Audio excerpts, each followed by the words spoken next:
Ever wondered how race cars stick to the track like glue? It's all about aerodynamics, the way they slice through the air. The front wing curves up, creating high pressure above and low pressure below, sucking the car down, called downforce. Sometimes, swirling air at the wing's end forms vortices, which can slow the car but also tidy up airflow. F1 cars like fenders, so barge boards clean up messy air around spinning wheels. And the gap between the car's floor and the track squishes air for more downforce. At the back, a car diffuser and vertical vanes manage airflow and create even more downforce. Rear wings can be tweaked to balance speed and drag, but what about under the car? It's a carbon fiber structure supporting everything with components attached or tucked inside. That's the lowdown on how race cars fly low and stick tight. Suspension. The front and rear ends of the Formula One car's suspension are equal. Each of them has its own components such as the wishbones, which are the upper and lower arms that support the car's weight and the movement up and down. In the front, where it's cooler, the wishbones are directly welded to the frame and can be bent slightly. But in the front, they use ball joints, and in the hotter back, they have different joints called spherical bearings.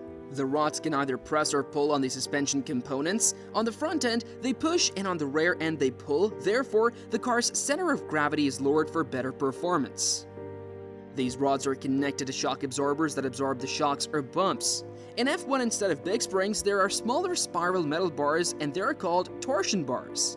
Both sides of the suspension are linked by a rotating bar, thus maintaining the vehicle's stability in the corners. The car's heave springs and dampers make it possible to correct the up and down movements, for instance when accelerating or braking. They work like spring washers, which close when the car is moving. The front suspension is also used in steering, which turns the wheels through the steering wheel. To guarantee safety, wheel tethers are tied to the car with the wheels in a crash, passing through the parts of the suspension for more security. Most suspension parts are made from carbon fiber, which is strong and hidden inside the car's body so that it contributes to better aerodynamics. Braking system. In Formula One cars, braking is done by the specific parts. These vehicles have two master cylinders and a brake fluid tank for each of the front and rear brakes. These cylinders are connected to the brake pedal and an adjustable screw, which in turn allows the driver to set the pressure to the front or rear brakes. Brake lines pass through the suspension component of the car to reach the brake parts. To deal with the braking heat, the wheels are covered with carbon fiber and the front wings direct air to cool the brakes. The brakes are mounted low for performance and to make sure that air bubbles do not get stuck inside the brake lines.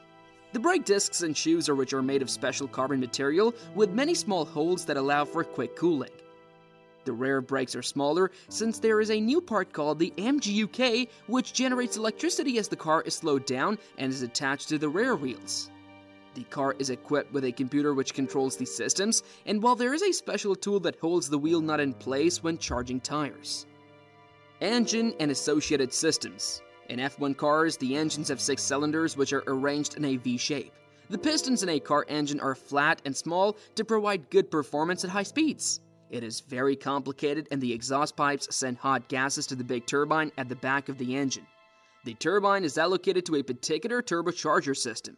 As the hot gases hit the turbine, the wheel connected to it will spin. This connected to the wheel at the front of the car, and this front wheel sucks air and squeezes it. Compression of air ends up producing heat, so there's a cooler on one side of the car to cool down the air. The air is drawn in through the duct above the driver, and the gas moves through the compressor, after which it gets hot and then enters the cooler. The cooler air is fed through the ducts that divide it up into parts and send it to various parts of the engine. These intake plenums are the parts which make sure that the air available for each cylinder is of equal pressure. The plenums, inside which are intake trumpets that send air to each cylinder accurately. The air is flowing past the engine to keep it cool and then leaving the car. The exhaust turbo has 2 waste gates for releasing waste gases.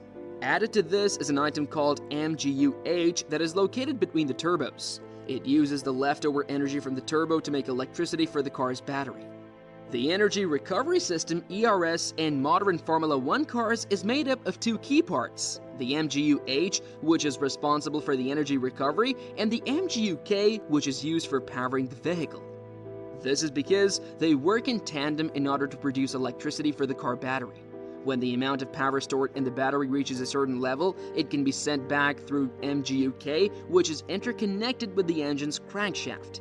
The configuration enables MGUK to give a maximum 160 horsepower, which is just about as much power as a small car's engine. Cooling. On the other hand, for cooling, the car has some extra radiators. These radiators are used to cool the main engine, oil, and battery, therefore the entire system. Another set of radiators is placed in the path of the air duct, which is separate and helps to cool hydraulic oil, gearbox oil, MGU-H, and K systems.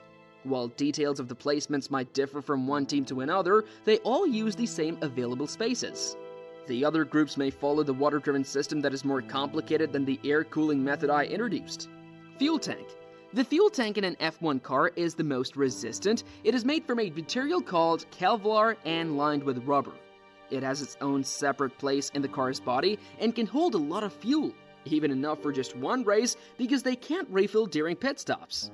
The tank has a special layer inside to stop the fuel from being in motion and causing any issues. The tank for the engine oil is between the engine and the fuel tank.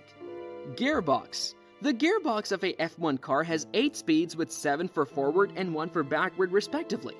It is contained in its own metal box which is located in the front of the engine, and the components which are attached to the rear wheels can tip with a suspension.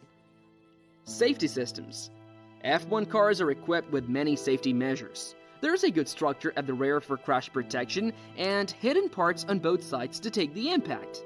The front can be dismantled and is strong enough against front crashes, and the most important part of a driver's protection is called a monocoque, which is a one-piece shell around them. Safety devices such as the halo and a roll hoop are attached to it for the protection of the driver, and the driver's helmet is placed to be really safe considering that the car may be upside down. Steering wheel. The steering wheel of Formula 1 is not similar to the one in normal road cars. It has a central screen that displays such parameters as gear, lap times, and temperatures, and there are switches and dials to be operated when a race is ongoing. On the upper left, there is a dial for power, buttons for options, and a switch for talking to the crew. The lights can indicate if something is not right. Top lights assist with charging gear. Another button is used for launch, brakes, and pit lane speed. However, buttons are used for revising the engine settings, DRS, and rear wheels turning. There is even a button to go for a drink. 3 dials are programmable. Down are the buttons for neutral or reverse, and the pedals for accelerating and braking, which are made specifically to fit the driver's foot. Formula 1 cars are really amazing machines with so many details that make them special.